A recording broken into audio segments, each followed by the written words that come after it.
In this video, I will be sharing teaching strategies that are most applicable to social studies or Araling Panlipunan and social sciences subjects and are useful in either face-to-face or distance learning. My name is Ina Gutierrez. I am a teacher. By the way, do not forget to subscribe this channel and hit the bell button and share this video.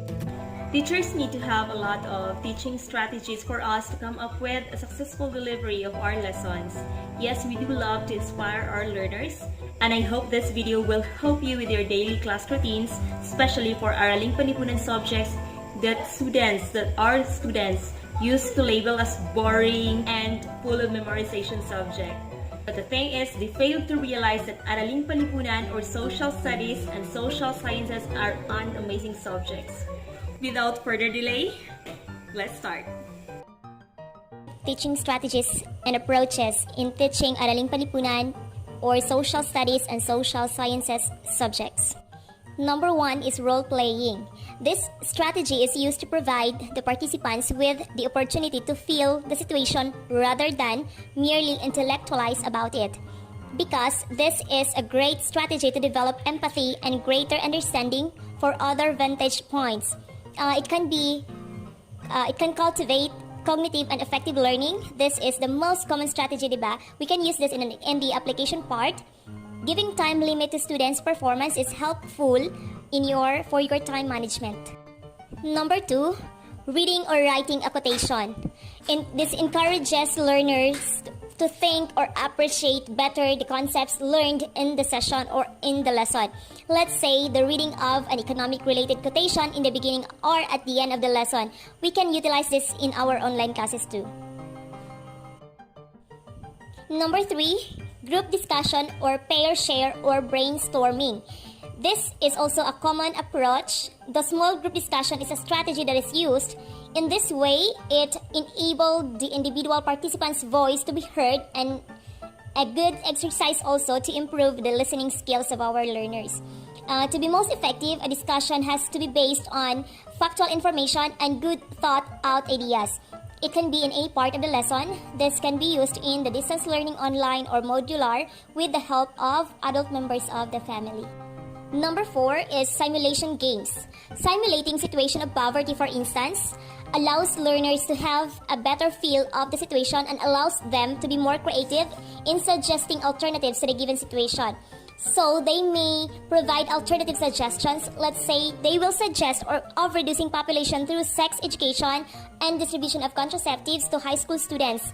Usually, this is more applicable on the discussion part of the lesson.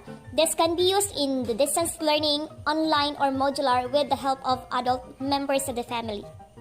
Number 5 is web charting. Writing a word such as war or peace on the board in the beginning of a lesson or a session and invite learners to write or draw their associations with the word stimulates thinking. It is also a good springboard for the discussion of a particular economic-related concept. This is also called the concept map or web map. I tried this several times and this can be used both distance or face-to-face. Number 6 is the use of film and photographs. If we want our learners to create vivid images on their minds, we can use this one. This is nice if we follow a discussion on messages conveyed in the photo or film. We can integrate journal writing or reflection writing here. We can use this one both in distance and face-to-face learning. Number 7, telling stories, including personal stories. Learners sometimes remember the concepts we want to share through our anecdote and stories. Sharing our personal experiences related to the issue will help illustrate better the points we want to make. Such strategy also helps learners connect with you on a more personal basis. Well, I am not good at this, but I think very effective. Pero we should not forget to set boundaries or basin na mis carried away ta and mahurot ang whole period with our personal stories. Okay, this can be used in all modalities except modular. Sentence completion is our number 9. This encourages learners to complete unfinished sentences. It helps us know what thought and feelings they may have about a particular topic. This strategy may also be used to solicit action ideas from the participants. This is very nice for the motivation, discussion, and summary part. This is very useful in distance learning. Number 10 is journal writing or individual reflection. This is actually useful in last part of the lesson. It allows them to think of their responses to an issue that has just been discussed. This is very common in either face-to-face or modular learning modality.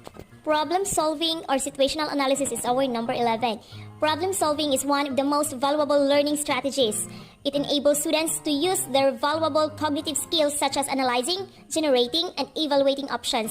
Very useful in the discussion, application, and even in the assessment part. We can use this both in face-to-face and distance learning.